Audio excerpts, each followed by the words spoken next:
নাহমাদুহু ওয়া নুসাল্লি আলা রাসূলিহিল কারীম, আম্মা বা'দ।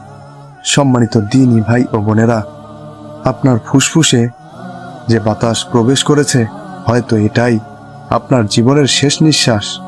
আপনি কি জানেন, একদিন আপনার নামটা মানুষ ভুলে যাবে, শুধু কবরের মাটি আপনাকে স্মরণ রাখবে। মৃত্যু এমন এক সত্য যা কোনো বয়স দেখে আসে না। আল্লাহ রাব্বুল আলামিন বলেন, কুল্লু নাফসিন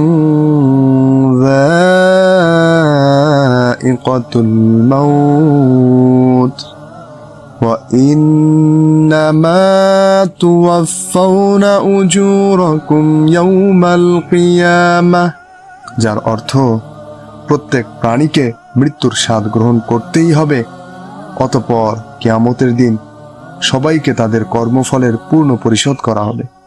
রাসূলুল্লাহ সাল্লাল্লাহু আলাইহি ওয়াসাল্লাম বলেছেন, আকসিরুয যিকরা হাযিমিল লাযাতিল মাউত, তোমরা অধিক পরিমাণে মৃত্যুকে স্মরণ করো, যা সমস্ত আনন্দকে ধ্বংস করে দেয়। আজ আপনি হাসছেন, চলাফেরা করছেন, কিন্তু আপনার মৃত্যুর ফয়সালা হয়তো আল্লাহ তাআলা আজই লিখেছেন। কবরের মাটি প্রস্তুত আপনার জন্য। আপনি কি প্রস্তুত আছেন কবরে যাওয়ার জন্য? আসুন রবের দিকে ফিরে আল্লাহর কাছে এই দোয়া করুন, রব্বানা ইগফির লানা যুনুবানা ওয়া তাওয়াফফানা মাআল আবরার।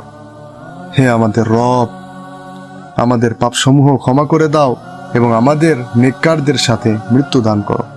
আজই তওবা করুন, কাল হয়তো এই চোখ আর খুলবে না। ভিডিওটি শেয়ার করুন এবং চ্যানেলটি সাবস্ক্রাইব করে রাখুন।